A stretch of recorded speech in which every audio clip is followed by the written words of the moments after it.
trazendo para você a live do presidente Jair Bolsonaro. E tem tudo para que ela seja potencializada.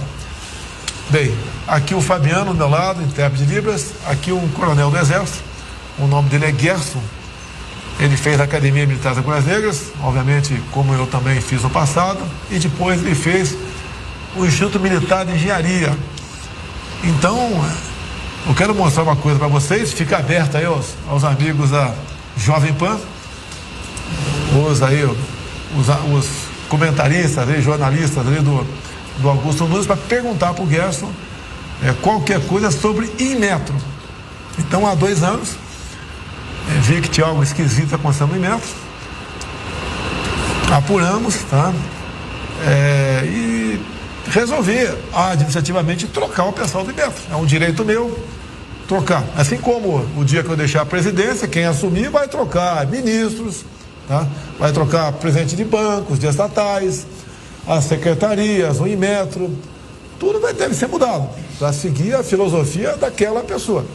Então a minha, apanhei muito quando botei o coronel Gerson lá, mais um militar, só que o cidadão aqui é formado pelo IME, e vai falar um pouquinho a importância do Inmetro para a vida de todos vocês que estão nos assistindo, todos, sem exceção.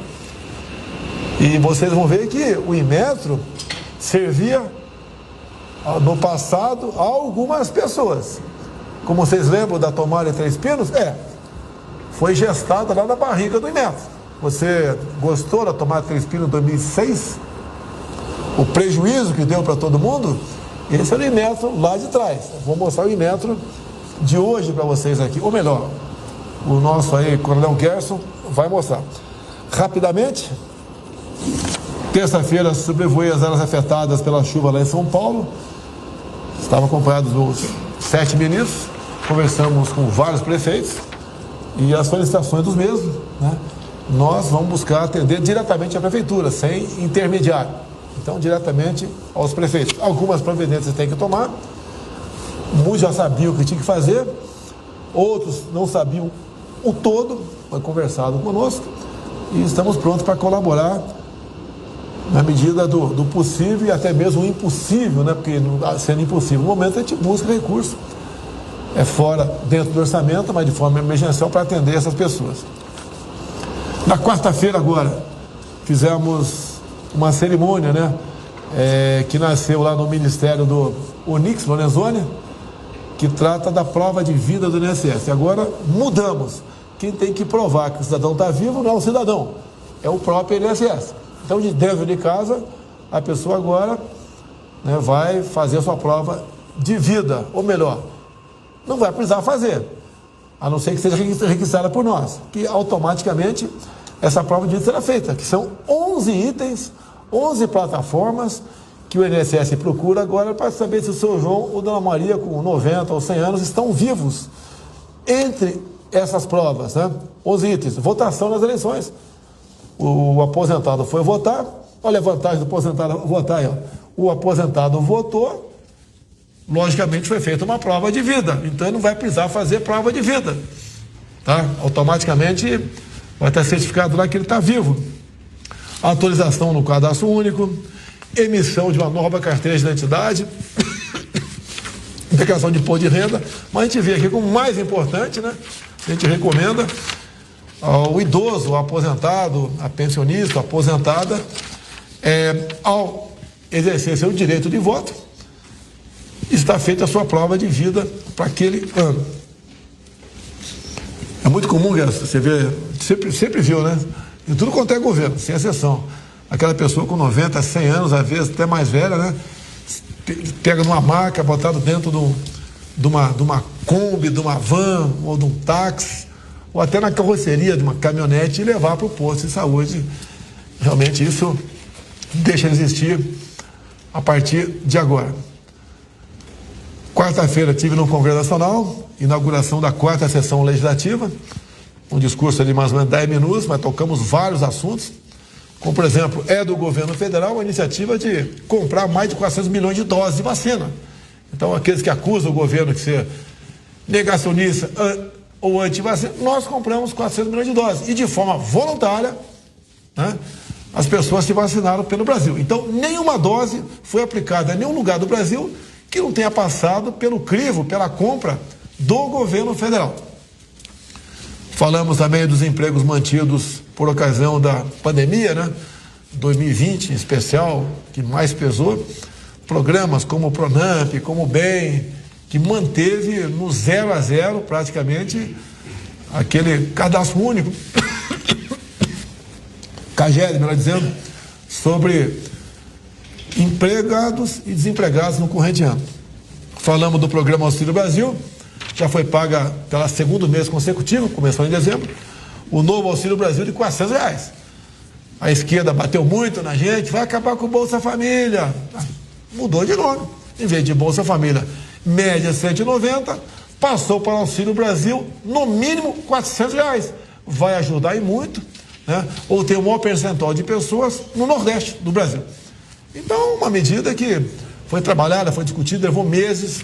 Trabalhou nessa medida o ministro João Roma, o ministro Onix, né? Até o Rogério Marinho, que é do MDR, trabalhou também nessa questão. Muita gente trabalhou. Foi difícil aprovar no Congresso, porque PT, PCdoB e PSOL eram contra o parcelamento dos precatórios, eram contra, porque diziam que era uma proposta eleitoreira. Olha, quem está passando necessidade, né, o Estado tem obrigação de socorrer, e nós socorremos. E quase que nossa proposta não passou, porque o PT, PCdoB, PSOL, Novo, votaram contra na Câmara. Bem, foi aprovado, passou no Senado, está em vigor. Terminamos o terceiro ano com um recorde em titulação de terras. Ou seja, o assentado, né, que como eu não tinha o título definitivo, ele era muitas vezes usado pelo MST. E ao titularizar a terra, esse cidadão que está ali, ele pode dizer: essa terra é minha, o que eu fizer aqui de benfeitoria, né, fica para meus filhos e netos.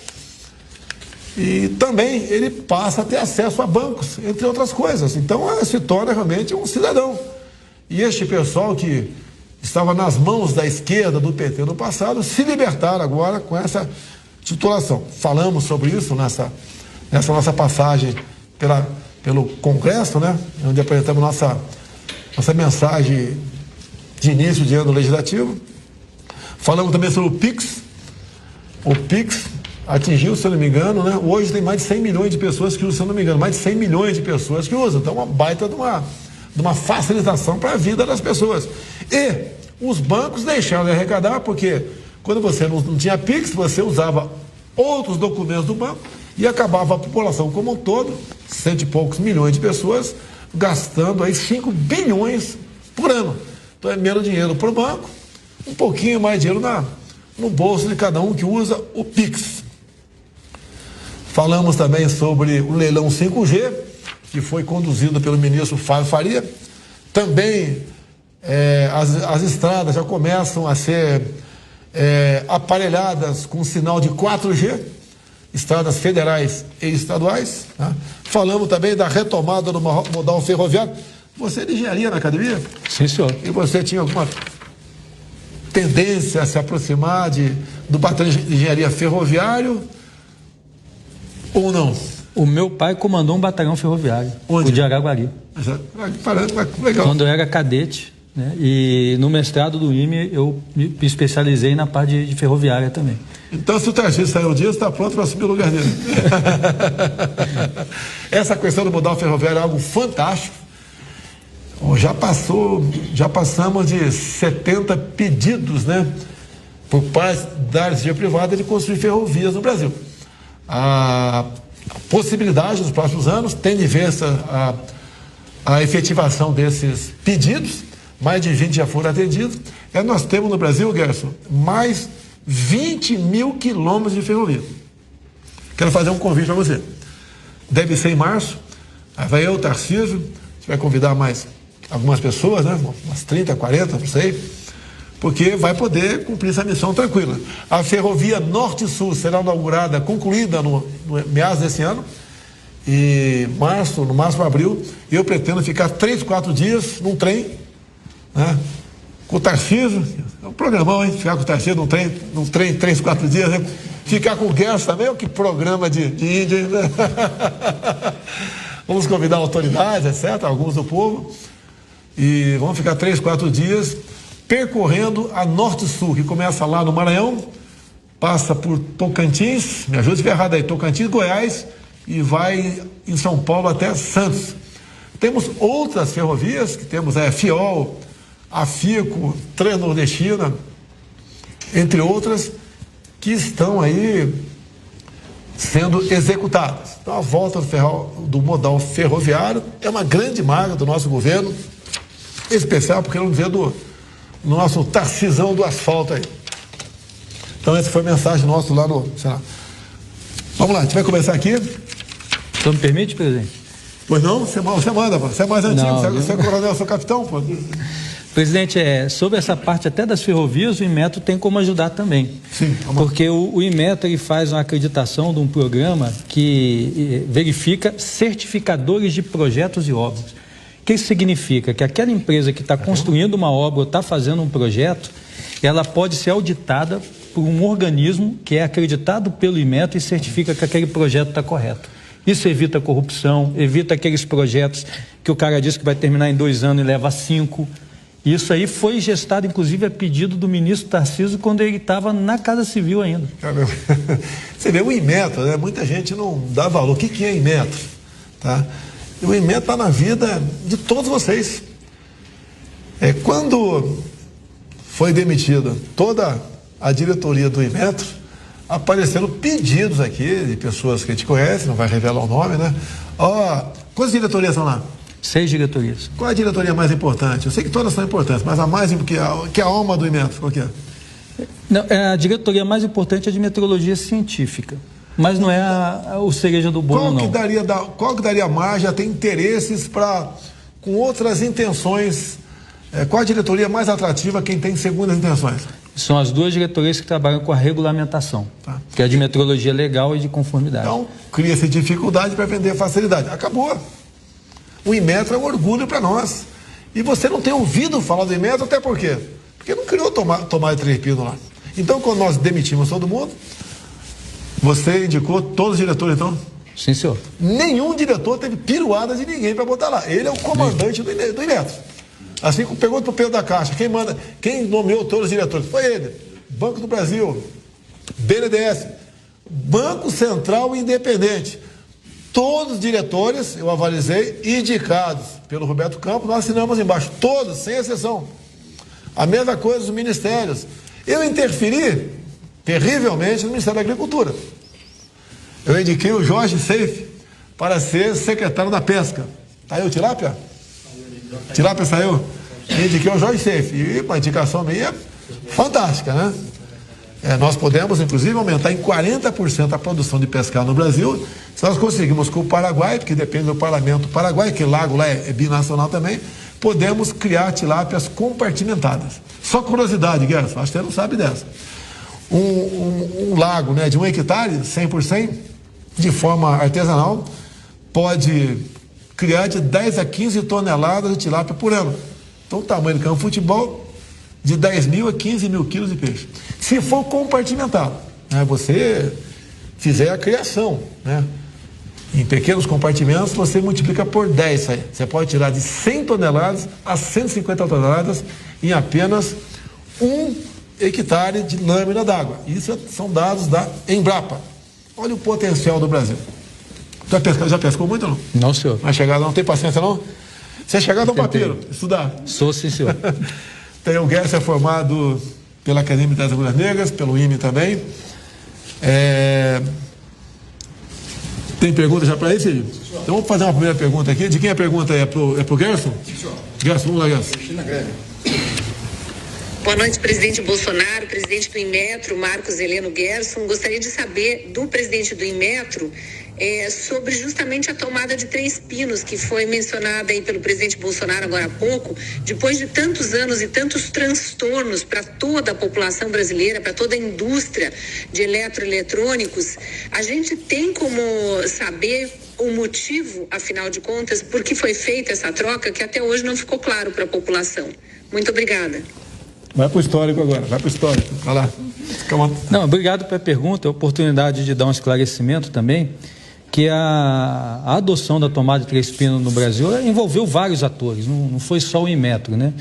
Então houve uma norma internacional que criou essa tomada de 3 pinos, a ABNT fez a importação dessa norma em 98 e foi adotado por uma resolução do CONMETRO, um conselho que envolve 11 ministros de Estados. 11 ministros aí da pesca, tudo que tem ministro, 11 ministros, eles que decidiram e deram sinal verde. Em que ano foi isso aí? Isso em 2006. 2006, quem era o presidente? Se eu não me engano, é o presidente Luiz Inácio. Continua aí. E em 2009 isso foi incorporado pelo Congresso também numa lei sobre aterramento das casas dos novos empreendimentos. Então isso está em lei e está em resolução. Lei de aterramento. O terceiro pino era aterramento, tem a ver com terra? É justamente para descarga elétrica ir para a terra. Tá certo. E o que eu vejo é muito comum acontecer, já aconteceu comigo. Quando você tem uma tomada de 3 pinos, você corta aquele pino e usa só 2. Não colou. Agora, foi uma despesa bilionária para todos os brasileiros. Mais alguma coisa, Gerson? E aí o que eu posso dizer, o que nós estamos fazendo para o futuro em relação a isso, né? E aí a importância do modelo regulatório que o Inmetro está lançando, estou assinando a portaria 25 de fevereiro, entrando em vigor 1º de março, que vai dar muito mais transparência, vai empoderar os próprios setor produtivo, a sociedade, que verifique o que o Inmetro está fazendo para que ele faça isso de acordo com as melhores práticas que é utilizado no mundo todo. Então vamos lá, não é só para essa tomada não, né? Tomada normal, é para quase tudo no Brasil. Ou seja, em vez de algo ser lançado no mercado seguindo normas técnicas, obviamente, mas lá na frente pintaria uma dúvida sobre aquilo e a confusão estava pronta. Então, o que eu estou entendendo desse novo marco aí do Inmetro, você não está dizendo como deve ser feito. Você está dando poderes ao produtor, ao comerciante e ao consumidor de o que deve ser feito, é isso? Exatamente, porque usando até os mecanismos que a própria lei de liberdade econômica trouxe, né, a obrigação de se fazer análise de impacto regulatório, consulta pública, então todos esses procedimentos para que isso seja feito com a sociedade. O próprio modelo foi construído assim, presidente. Ele levou 15 meses para ser construído, porque o Inmetro sentou com as federações de indústria, com a própria BNT, empresas, associações, associação de brinquedos, de material elétrico, com todos os atores, o que vocês precisam que o Inmetro assuma de compromisso para o país, para não ter abusos regulatórios no futuro. Foi a Cristina Grêmio que perguntou? Sim, senhor. Senhora Grêmio, presta atenção, senhora Grêmio. Há 2 anos ele está lá. E eu descobri, há 2 anos, que uma das pessoas que bolaram, né, que levaram avante a tomada de 3 pinos, estava lá no Inmetro. Então nós trocamos todo mundo e demos com o Gerson um novo redirecionamento ao Inmetro. O que nos levou a trocar todo mundo também, que quando eu comecei a ver o que estava acontecendo lá, que a ideia nossa é não mexer, né? Fazer o melhor possível, se for possível, não mexer em ninguém. Nós percebemos que, entre outras coisas, estava numa gestação bastante avançada a troca de todos os tacógrafos no Brasil. Então, quem usa tacógrafo? São caminhões, ônibus, vans. Mais alguém? Tacógrafo? Tratores agrícolas, uma família deles também. Uma família dos tratores agrícolas. Bem, no mínimo 3 milhões de veículos que teriam seus tacógrafos trocados. Quem ia pagar a conta? É o proprietário. E não é apenas o motorista do caminhão. Quando aumenta a despesa, é obrigado a repassar aquilo no frete. O que o pessoal do Inmetro queria naquele momento lá atrás? Se eu estiver errado, você me corrige aí. O tacógrafo tem um disco de papelão e a cada 2 anos o tacógrafo é aferido. Um valor de aproximadamente R$450 a cada 2 anos. Eles iam botar um disco digital. Perfeito. E a aferição seria anual. Ou seja, em vez de R$450 a cada 2 anos, seria R$400 por ano. Então, fazendo umas contas rápidas aqui. Supondo 3 milhões de veículos, mas na verdade esse número aí é um pouquinho maior do que isso. Então, por gasto, por ano, cada 2 anos, seria 1,350 bilhão. 1 bilhão 350 para os donos de carro, de empresa, de ônibus, etc. Quem está no telefone aí? Quem não quer ver, por favor, lá pode sair da sala. Está convidado a sair da sala. Né? E com a mudança do disco, o disco digital, essa aferição seria feita anualmente. Então é mais, além, eu não sei quanto custa um tacoff em média, R$500? Essa informação não temos informação, mas eu vou chutar aqui R$500. Além desse prejuízo, né, desse gasto, também a questão da aferição, que custa em média R$450 a cada 2 anos. Bem, continua sendo um tacoff antigo, a aferição sendo feita a cada 2 anos, e um detalhe, o que você está propondo aí? Então, nesses R$450, tem uma parte que é pago, que vai para a iniciativa privada, uma parte vai para o Inmetro. A parte do Inmetro, R$210 custa. Né? Qual a tua ideia? Já está no Ministério da Economia uma proposta de medida provisória reduzindo esse valor para R$90, entendendo que grande parte desse serviço é feito realmente pelo posto privado de cronotacógrafo. Não precisaria a União estar cobrando esse valor. Então, menos R$120 para cada caminhoneiro, motorista de ônibus, motorista de van, assim como foi a questão do DPVAT. É isso mesmo, pessoal? O DPVAT foi assim também? O pessoal não me acompanha em live aqui não, pô? Assim como a questão do DPVAT. Aqui também vamos diminuir esse valor. Mais uma coisa, senhor Tacógrafo? Só a correção, não precisaria trocar o aparelho. Tá. Era só o disco de papelão pelo disco digital, e aí obrigaria a ter uma calibração anual, porque a bateria do CD ali era anual. Então vamos lá. Alguma empresa ou poucas empresas da iniciativa privada fariam essas aferições. E, em vez de fazer uma aferição de R$240 a cada 2 anos, faz uma de R$240 por ano. É isso mesmo? Sim, senhor. Que maravilha, né? Olha como você pode... Olha, não quero acusar ninguém de corrupção, longe disso. Mas como você pode ficar rico no governo? É mole ficar rico no governo, mole. É uma tentação aqui você ganhar dinheiro. E quem vai desconfiar? Não, quero o disco digital, é muito mais preciso. A aferição mesmo, o dono, o motorista de caminhão, pagando em vez de a cada 2 anos, mais 1 ano, é bom para a segurança dele, não sei o quê. Como é fácil. Tacógrafo digital, mais de R$1.000 por cada. Qualquer tacógrafo digital, mais de R$1.000. Seria mais, aqui, segundo o Guedes, seria mantido o aparelho. Isso. E você trocaria apenas o disco. Tá? Mas, logicamente, com o tempo, não teríamos mais tacógrafos. Alguém podia, com o tempo, não ter mais tacógrafo normal, né? Querer mudar no futuro também. Bem, está resolvido aqui o problema. Tacógrafo. Vou chegar em você aqui rapidamente aqui. Não vamos falar de pandemia, né? Mais de 650 mil crianças saíram da escola durante a pandemia. Sempre disse que não poderíamos tirar a criançada da escola. Questão de 1 mês, teve um editorial do Globo dizendo que tirar a criança das escolas foi um crime. Foi o Globo que disse isso, não foi eu. Olha as consequências aqui Fala da imprensa, né? Porque a imprensa atrás batia em mim. Crise joga famílias nas ruas e barracas se espalham por São Paulo. Consequência do fica em casa, a economia a gente vê depois. Não vou discutir. Mais uma aqui, a gente acerta, né? Não precisa ter bola de cristal para acertar isso aí, ó, coisa óbvia. Você vai deixar todo mundo ficar em casa.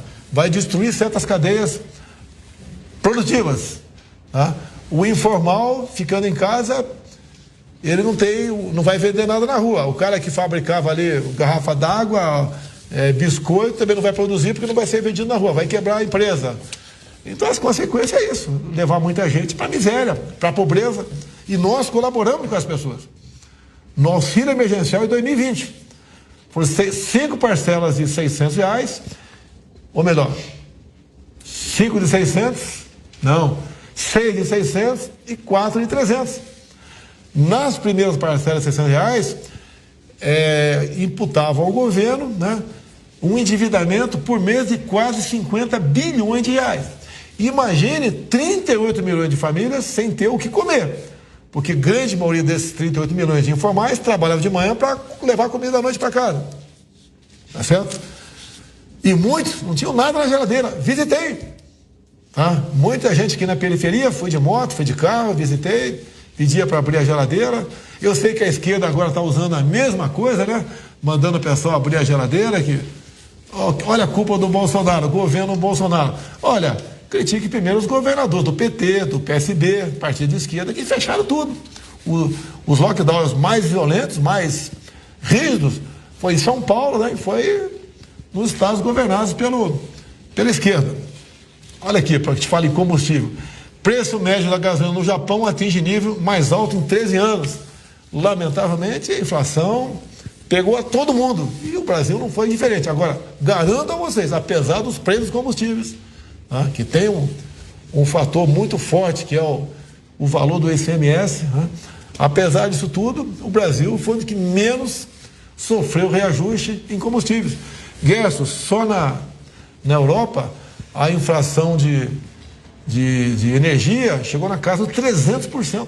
Gás, um pouco mais do que isso. Tudo bem. Ô, Gerson, tem outra pergunta aí, sim? Então, toca outra pergunta aqui que eu vou engrenar aqui o Gerson aqui pro agronegócio também. Você vê a importância do Inmetro para praticamente todos os setores da sociedade. Vamos lá. Boa noite, presidente Jair Bolsonaro. Boa noite, presidente do Inmetro, Marcos Heleno. Realmente o Inmetro é uma instituição muito importante, como diz o presidente Jair Bolsonaro. Não pode sair por aí tomando decisões para acabar em prejuízos, né, à sociedade. Mas eu queria saber, presidente, qual é a participação do Inmetro, assim, na definição de normas e de segurança, principalmente em pontes, em estradas, em casos como essa cratera aberta aí em São Paulo. Como o Inmetro pode garantir a segurança nesses casos? Obrigado. Obrigado pela pergunta. O Inmetro, quando existe um setor regulado, que existe um órgão regulador, ele entra numa atividade de complementar e acessória para dar apoio ao regulador dessa matéria. Então, por exemplo, se eu estou na área de veículos, nós temos o Denatran, Senatran como o grande agente regulador, que estabelece as normas e a regra. E onde é que o Inmetro entra nisso? Ele entra na certificação que essas regras estão sendo cumpridas. Então, os organismos de certificação que são acreditados pelo Inmetro, o programa de avaliação da conformidade que o Inmetro monta, ele garante que aquele veículo, numa inspeção veicular, ele está atendendo determinada norma. Quando nós falamos de obras, aí nós temos o regulador dentro do Ministério da Infraestrutura, a NTT e os próprios reguladores a nível estadual e municipal. Então, o Inmetro ele pode certificar produtos e serviços a pedido desses reguladores e mais do que isso, como eu comentei no início, com um programa de inspeção acreditada, utilizado, você tem um organismo privado que está na governança do Inmetro, ele é acreditado pelo Inmetro, mas ele certifica que esse projeto está correto. Então, você passa a ter um ente também responsável, aumentando toda essa parte de auditoria em cima de uma obra. Ô, Zé Maria, essas normas regulamentadoras é uma coisa, é um cipoal de normas, vamos assim dizer. Como nós determinamos para todos os órgãos nossos, desburocratizar, desregulamentar, como foram as normas regulamentadoras. Mais de 4.000 normas regulamentadoras foram para o espaço. Eu sempre falo um exemplo claro. O fiscal chegava na empresa da pessoa, que nessa empresa era obrigado a ter um banheiro para atender o pessoal, tinham 45 itens para ser multado ou para ser fiscalizado no banheiro daquela empresa. Como, por exemplo, a pureza da água, a ventilação, se o papel higiênico era meio parecido lixo, a 00 ou não, a altura do trono da privada, a largura da porta, 46 itens, passou para 4 itens.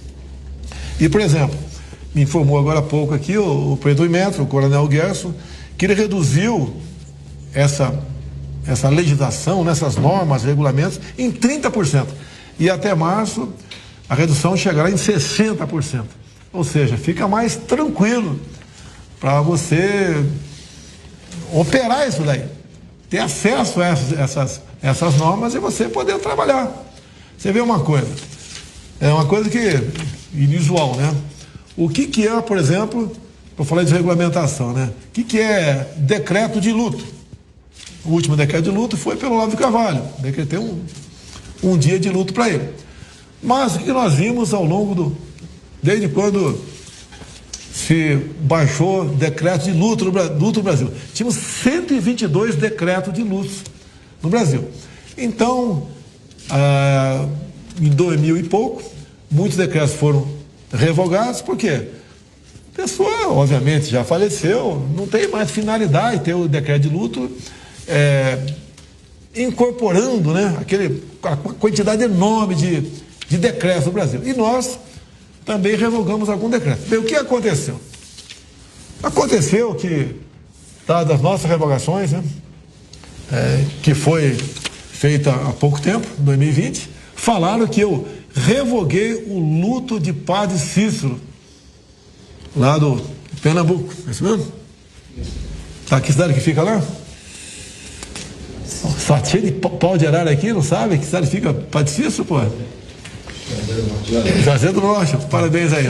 É Ceará, discutindo a cabeça de Ceará. Ah, então o que acontece? Dada aquela confusão toda, começaram a esquerda, né, a oposição, olha só, ele não tem respeito com o Padre Cícero, e não sei o que, não sei o que. O que eu fiz? Eu liguei no mesmo dia, aqui para o chefe da SAGE, né, Secretaria de Assuntos Jurídicos, e falei, ô Pedro, vamos aí republicar o decreto de luto do Padre Cícero. Não tinha necessidade de existir o decreto mais. Agora, a ideia dele, né, presidente, para evitar que o senhor, né, reeditou esse decreto do Padre Cícero, foi reeditado 122. Ali tinha Médici, tinha tudo quanto é tipo de gente ali. E nós resolvemos republicar 122 decretos. Prejudica aqui a nossa maneira de tratar com decretos, sim, prejudica, mas tudo bem, tá? Podia estar desburocratizado isso aí, porque a homenagem ao falecido já foi prestada 10, 20, 30, 50 anos atrás. Não precisava mais existir esse decreto, mas tudo bem. Republicamos o decreto, está tudo resolvido. A questão do Inmetro aqui é diferente. Vamos continuar um pouquinho aqui? O que visa esse novo modelo regulatório do Inmetro que você pretende publicar aí dia 25 de fevereiro? Esse é um marco até em termos de governança para a regulamentação. Então, como eu tinha dito, né, você, a partir do momento que você tem um modelo regulatório, você passa a falar de qualidade da própria regulamentação. O Inmetro está fazendo o regulamento de um produto. Esse regulamento ele é bom, ele atinge objetivos, ele tem como ser aplicado na prática, o benefício dele, ele compensa quanto que vai custar para a sociedade. Todas essas questões são obrigatórias a ser feitas em qualquer regulamento que o Inmetro for produzir. E mais do que isso, ele incorpora nos regulamentos do Inmetro os dispositivos da liberdade econômica. Então, nós estamos dizendo para o mercado que eles vão ter liberdade para poder inovar os seus produtos, inovar as suas próprias tecnologias, sem precisar cair num nó que ele não consegue desatar. Só dar um exemplo rápido para o senhor. Fogão, boca do fogão. Quando desliga ali a chama, tem que ser cortado o gás. O regulamento do Inmetro, ele desenha, ele chega no detalhe como tem que ser o dispositivo para cortar aquele fogo. Quando eu poderia simplesmente definir, olha, o fogão, desligou a chama, em 2 segundos tem que estar desligado o gás. Como vai ser feito isso? É o problema da empresa. Só que eu, Inmetro, vou avaliar a solução dele e verificar se em 2 segundos ele realmente cortou. Aí eu permito a inovação. Agora, se eu deixo o desenho pronto, se ele mudar a solução dele, ele vai ter que entrar num processo de aprovação burocrático e melhor continuar fazendo. Ele pode até ter uma solução melhor que a tua. Normalmente tem. Então o Inmetro hoje dá liberdade, né, para o fabricante, como você acha que deve ser feito, e não como eu, Inmetro, quero que faça. Essa é a grande mudança? Exatamente. Tá, ok. Agora, olha só, o Inmetro está em toda a vida de vocês aí. Então, se voltar no futuro, né? Quem operou o Inmetro no passado, você vai pagar essa conta. Ok? Vamos lá. Agronegócio. Um saco de grão. Grão, soja, milho. Tá? Ele tem que ter uma umidade máxima de 10%. Como é que é essa história? E o que influencia para o produtor na ponta da linha e para você, consumidor, obviamente. Que se o produtor tiver prejuízo, vai ter que pagar mais alto essa questão de que mede aí a umidade por saca de arroz, e você paga a conta, né? Não tem a dúvida disso. Você vê a importância desse cidadão aqui. Ele influencia no preço dos ovos, da galinha, da carne de porco, porque vem do milho, em grande parte, esse produto, né? O produto do milho é galinha, ovos, carne de porco, etc. Você paga a conta. Então, como era feito, como está fazendo, o que você fez para... E o que é essa história de 10% na umidade de saca de grãos? E como é que fica essa conta e para quem? O senhor comentou ali no início, é recorde de safra, né? Só a exportação de soja no passado foi 80 milhões de toneladas de grãos, de soja. Para o senhor ter uma ideia, 10%, acima de 10%, por exemplo, se dá 11% para ficar fácil, 1% a mais, você vai reduzir o valor da saca da soja. Já não é aquele valor X, é um X menos algum por cento. 12% é um valor ainda maior. Então, um produtor que está lá cultivando a soja, quer vender, média, sua soja aqui deu 14%. Em vez de receber X, eu vou fazer esse desconto. X menos Y. Isso. E aí o Inmetro entrou com uma das competências primárias dele, que é a regulamentação de instrumentos de medida. Então, tem um medidor de umidade de grãos. Então, ampliamos um projeto que começou no IPEM, lá do Paraná. Então, os IPEMs fazem um trabalho, são institutos estaduais de peso medido, fazem um trabalho extraordinário para desenvolver essas novas metodologias e passamos a controlar esse instrumento de medição. Na prática, nós estamos garantindo que a medida vai ser correta. Então, quando for medido 12%, é 12% mesmo. Você não está sendo enganado. Fizemos uma estimativa só nessa exportação de soja aí, desse exemplo que eu dei. Só de ter o controle desses instrumentos nos laboratórios que instalamos nos vários IPEMs no Brasil, uma economia de 3 bilhões de reais a favor do produtor. 3 bilhões de reais. Bem, alguém levava essa grana aí. E quem pagava a conta era você. Quando eu falo em comparar meus ministros com ministros que o antecederam, pega o Tarcísio, pega o Marcos Ponce, pega o Onix, o João Roma, tá? Esse pessoal todo, e comparar, você compara também os nossos secretários. Está aqui na frente o Jorge Steiff. Eu quero trazê-lo talvez na próxima live para falar um pouquinho sobre a sua atividade no Brasil. E também, por exemplo, o Inmetro. Quem é que estava antes do Gerson lá? E o que o Inmetro fazia? Tomar 3 filtros, já sabe, né? Muita outra coisa fazia. Não vamos entrar em detalhe aqui. Tinha o chicote do táxi, uma história longa, não vamos, no caso, para estar resolvido também. Atendemos aos taxistas, entre outras coisas. Cid, outra aí. Boa noite, presidente Bolsonaro. Boa noite, presidente do Inmetro, Coronel Gerson. Eu pergunto ao presidente do Inmetro quais foram as principais mudanças ocorridas no Instituto em relação à gestão anterior, do governo anterior. Eu reputo, obrigado pela pergunta, Augusto, mas eu reputo uma mudança de cultura e mentalidade em termos de apoiar mais o setor produtivo, né? E principalmente orientar todas as ações do Inmetro, todas as suas áreas, a metrologia, a certificação de produtos, o sistema de acreditação, isso tudo tem que estar voltado para o desenvolvimento econômico do próprio país. Então, nós estamos escutando muito mais o setor produtivo. Nós temos, só para ter uma ideia, além de todas essas partes que foram colocadas, nós temos 50 laboratórios de pesquisa dentro do Inmetro.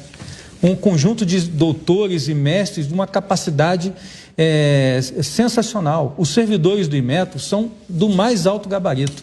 Então, eu gosto de dizer que o Inmetro ele merecia ter uma direção que se dedicasse realmente ao Instituto, desse uma orientação estratégica e entendesse isso como um apoio ao Estado brasileiro, de ter processos permanentes de desenvolvimento da qualidade, valor agregado, melhor qualidade de emprego, melhor perfil de consumo. E tudo isso o Inmetro tem como impulsionar se ele tiver essa visão de Estado, de construir um futuro melhor. Estamos chegando ao final. Amanhã o ministro Milton, da Educação, assina a portaria concedendo, 33% de reajuste para os professores do ensino básico no Brasil. Então, vai aumentar em R$1.000, aproximadamente, o piso dos professores do ensino básico. São 1.700.000 professores no Brasil. Foi o maior reajuste concedido desde a criação do piso lá atrás. Existia pressão aqui para dar um aumento para ele dar em torno de 10%. Falei, não, se tem direito a 33%, se tem recurso, porque o dinheiro repassa, o governo federal repassa o dinheiro do Fundeb para os municípios, por que não o 33%? E temos aqui notícia, né? Confederação orienta prefeitos a não darem reajuste de 33%. Vamos ver onde vai parar isso aí. Antes de encerrar aqui, tem mais uma pergunta ainda? Coisa rápida, né? Eu tenho falado que tenho procurado certas pessoas que trabalham comigo, né? Petrobras, etc., e para falar sobre como o dinheiro era mal usado ou desviado no passado. Então, na Petrobras, o endividamento da Petrobras de 2003 a 2015, por coincidência, governo do PT, então o endividamento da Petrobras entre 2003 e 2015, fruto de desvios, fruto de obras e projetos mal feitos, chegou na casa dos 900 bilhões de reais, quase 1 trilhão de reais, também em cima de interferência em cima da Petrobras. E quando se fala em certas pessoas querem voltar a cometer o mesmo erro do passado, você está pagando a conta. Você está botando combustível no teu carro, você está pagando a conta. Que os 900 bi tem que ser pagos. No ano passado nós pagamos 100, nós não, você que bota combustível no carro pagou 100 bilhões no ano passado. Falta muita coisa a ser paga ainda. E nós vemos aqui agora a matéria do Poder 360. Lula volta a dizer que vai intervir nos preços da Petrobras. Acho que não preciso tecer comentário tocante a isso. Há pouco tempo na Venezuela o combustível é lá embaixo. Venezuela é o país que tem a maior reserva de petróleo do mundo. Tem uma das maiores reservas de ouro do mundo. Olha como é que está o povo lá. Você já sabe, fugindo. A média diária está batendo 800 pessoas fugindo da Venezuela em direção a Pacaraima, ali em Roraima, fugindo da fome e da miséria. Lembro? Você que gosta de animal de estimação, também gosta, né? Em casa, minha esposa já pegou um montão de vira-lata ali, tá? Leva pra dentro de casa lá, né? Esposa, né? Tem que aguentar, tá? Mas tá tudo bem. Tudo bem. Quem sou eu para reclamar dos cães que ela pega na rua ali? Tá? O que eu ia falar, meu Deus do céu? Você adora animalzinho? Na Venezuela não tem mais cachorro nem gado, não. O pessoal comeu tudo. Em Araraquara tiveram informações também que o prefeito lá fez, do PT, né? Fez um lockdown brabo lá, toque de recolher. Teve gente lá, tivemos notícia, não confirmei, que muita gente comeu cão e gato do vizinho. Então, Petrobras, 900 bilhões. O cara quer voltar a interferir. BNDES, dinheiro desviado ou projetos mal feitos, começados e não acabados, empréstimo para ditaduras do mundo todo, você já sabe da história. Prejuízo, 500 bilhões de reais. Caixa Econômica Federal, 45 bilhões. Agora eu vou falar aqui sobre um troco para vocês, um troco. Mas as consequências são enormes na ponta da linha. Uma unidade de fertilizantes nitrogenados, o FN3, da Petrobras, lá em Três Lagoas, Mato Grosso do Sul. Começou a ser feito. Gastou-se aproximadamente 3 bilhões e 700 milhões de reais e virou um sucatão. Então, quase nada se aproveita. Essa obra começou em 2011 e lá, poucos anos depois, ela parou. Nada mais foi feito lá. Agora, além do prejuízo de 3 bilhões e 700 milhões, também se gasta quase 1 milhão por mês para cuidar da sucata que está lá, porque algumas coisas prestam lá. Agora, o grande problema. O mundo está vivendo uma crise de fertilizantes. Perdemos uma oportunidade de ter uma fábrica, né, produzindo, fazendo fertilizantes no Brasil. Os fertilizantes também aumentaram no mundo, em média, 3 vezes. E isso reflete no preço da tua comida que está na tua mesa. Porque esse preço acaba sendo repassado. Agora, além desse prejuízo, mais um, pequenininho, né? 3.700 é pouca coisa para a turma lá da... Encontrei isto na web. 3.700 é pouco para aquela turma, né? Lembro que um dos diretores da Petrobras devolveu 290 milhões de reais. Tá? Então, a gente não produz fertilizante. Teria muito a falar com vocês. Semana que vem eu vou falar mais um pouquinho sobre uma outra estatal qualquer. Posso falar de Correios, posso falar de Itaipu Nacional, entre tantas e tantas outras estatais, alguns bancos oficiais, alguns outros ministérios, para mostrar como é que funcionava no passado o Brasil. E tem gente que acha, se você for somar, só que eu falei aqui, Petrobras, BNDES, Caixa Econômica, 901 está quase 2 trilhões de reais ao longo de 14 anos. Você está pagando a conta. Você quer pagar a conta de novo? Bem, não vou entrar em detalhe. A última pergunta, vai rapidinho lá. Boa noite, presidente Bolsonaro. Boa noite, presidente Gerson. Minha pergunta é a seguinte: nós vimos na última live com o presidente Montezano do BNDES a questão da caixa preta e o levantamento todo feito de operações passadas no banco. Eu queria saber se há alguma coisa, algum trabalho, algum esforço semelhante dentro do Inmetro. Se há algum levantamento aí de quanto custou aos cofres públicos, enfim, decisões politizadas e até mesmo eventual suspeita de desvio ou de corrupção na instituição. O Constantino, ele vai responder aqui, mas eu acho que essa conta está mais para o consumidor. Porque quando o pessoal inventa uma norma, faz uma exigência descabida, a conta quem paga é a iniciativa privada na ponta da linha. É isso mesmo? Vai lá. Todo órgão que trabalha com a regulamentação, né, as consequências estão muito mais lá fora do que dentro do órgão. Então o Inmetro não é um órgão que circule muitos recursos que você consiga com facilidade ver algum processo de corrupção e fazer esse tipo de medição. Coisas que foram feitas no passado em termos de regulamentação, é muito difícil você verificar quais interesses que estavam envolvidos ali naquele momento. E isso é um papel, na verdade, até de órgãos de controle, né? Nem do próprio Inmetro, que não tem estrutura para esse tipo de atividade.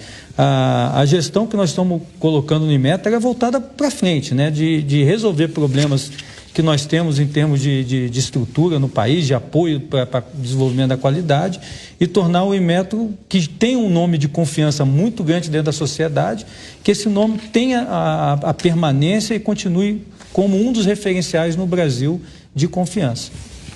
A semana que vem será editado o decreto que vai disciplinar aquela grande anistia, que vai permitir aquela grande negociação por parte da garotada aí que fez o FIES. Então, 1.070.000 jovens que estão inadimplentes desde 2017 tem um plano, né? Se abate, zera juros, correção monetária, etc. Daquela dívida, então, a outra, você abate 92% e 8% vai ser renegociado. A garotada vai poder, então, se ver livre dessa dívida impagável no Banco Brasil e Caixa Econômica, por vários motivos, ou poderá pagar esses 8% ou até mesmo negociar, pagando à vista ou negociar. E também os demais, o perdão será de 86%. Então, um decreto a semana que vem para acertar essa questão do FIES. Uma notícia aqui, não interessa muita gente, mas interessa, no primeiro momento, ao pessoal da Polícia Militar lá do Rio de Janeiro, né? Pessoal do Corpo Bombeiro também. A partir do curso de paraquedismo no corrente ano, meados do ano, serão convidados por parte do Exército, né, um convite junto ao governador Cláudio Castro, para que 20 policiais da nossa PM e 10 do Corpo de Bombeiro possam fazer esse voluntariado e fazer o curso de PQD lá na Brigada. Então, o pessoal que gosta de ralar aí, poxa, eu gostaria de fazer o curso de novo, tá? Já fiz em 77, gostaria de fazer de novo. Tenho certeza que não vão faltar voluntários muito bem preparados para esse curso. E a partir do outro ano, a gente vai estudar e oferecer uma menor quantidade para policiais e bombeiros de outros estados também. Você que está assistindo aí, a preferência é o 576, TV Jovem Pan, né? Quem tem a TV a cabo, TV Jovem Pan, transmite o sinal da nossa live toda quinta-feira. E também a transmissão da nossa live aqui agora no TikTok. @Bolsonaro Messias Jair. Mais uma oportunidade para o pessoal assistir a nossa live aí. A última, Cid. Boa noite, presidente Bolsonaro. Boa noite, presidente do Inmetro, Marcos Heleno. Pergunta ao presidente do Inmetro como o senhor avalia o equipamento das urnas eletrônicas e que tipo de atualização técnica o senhor acha que esse equipamento poderia receber. Obrigado. Acho que foi o Fiuza, né? Fiuza. Pela voz. Eu agradeço a pergunta, mas o Inmetro nunca foi chamado a participar e, na verdade, não está, em princípio, na competência dele. É lógico que tudo que é produto que segue normas e processos, ele pode ser de alguma forma certificado. E o Inmetro está sempre à disposição da sociedade para responder quando é demandado, com seu corpo técnico, com seus laboratórios, com seus processos, um pessoal, como eu falei aqui, muito bom, e atender demandas que nos forem solicitadas, né? Mas por iniciativa própria, não envolve segurança de produtos, por exemplo, pode envolver segurança de processos, mas o Inmetro está sempre à disposição para colaborar no que o país precisar. Fiuza, até daqui 3, 4 semanas, se Deus quiser, tá ok? O nosso Facebook, YouTube e Instagram, 60 mil. Pino nos Is com Jovem Pan, 125 mil. E o TikTok, acabei de anunciar agora, já começamos com 5 mil. Certo? Mais uma coisa aí? Posso fazer um... Vai para o encerramento. Só para finalizar, o Inmetro, ele é uma instituição apaixonante, porque ele prestou muito serviço ao país. Apesar de um deslize ou outro aí que aconteça, mas ele tem uma estrutura magnífica que é do Brasil, foi construída pelos pagadores de impostos, tem um corpo técnico extremamente qualificado e que em grande parte quer fazer a coisa direito. Então, se tiver orientação, ele responde. Você vai me convidar para conhecer o Inmetro? Já foi convidado algumas vezes e continua sendo convidado. A sede, onde é a sede? A sede do Inmetro é em Brasília, mas a cereja do bolo, que é o nosso centro tecnológico, está lá em Xerém. Belíssimo, qualquer visitante fica apaixonado com aquilo ali. E está à disposição, na verdade, de todos os brasileiros para conhecer essa... Vamos dar uma chegada lá assim, tá? Isso. Eu tenho uma viagem marcada para o Rio nos próximos dias. Tem um campinho de futebol para a gente pousar o helicóptero lá? Tem. Ah? Tem um campo bonito lá. Pinta um almoço para a gente também lá ou não? Pinta também. Você vê? Então, tudo bem. Então, vamos lá conhecer o Inmetro. Tá certo? Semana que vem, dias 8 e 9, estarei no Nordeste. Alguém tem a programação aí? Estarei em 3 estados do Nordeste. E dia 9, último dia, será Jardim de Piranhas, é isso mesmo? Estão fazendo lá uma jeguiata. Você é da onde? Você é da onde? Eu nasci no Acre, presidente. Só criança. Quase. Você não é nordestino, tu é nortista. Nortista, com muito orgulho. Acabei de chegar agora, estava vizinho ali. Tu conhece lá o Rio Abunã? Já, sim, senhor. Sabia que nós, ano passado, com o Tarcísio, ano retrasado passado, inauguramos a ponte do Abunã? Quem não viu essa imagem? Eita! Então, semana que vem, dias 8 e 9, estamos no Nordeste. Vamos publicar nossa programação nas mídias sociais nossas. Vai ser uma festa maravilhosa. O ministro Rogério Marinho, do Desenvolvimento Regional aí, estará inaugurando o eixo leste. Então, água chegando no nosso Nordeste. E não tem uma satisfação maior do que ver um irmão teu que sempre sofreu com a água, recebendo água. Então, já fui algumas vezes inaugurando trechos aí da transposição do São Francisco. E também no mês de março estarei com o nosso Exército Brasileiro, seu Exército Brasileiro, o comandante aí, Paulo Sérgio. Vamos pagar missão para o Braga Neto e também para lá, né? Vamos lá ver o trabalho do Exército que cava poços artesianos. Também...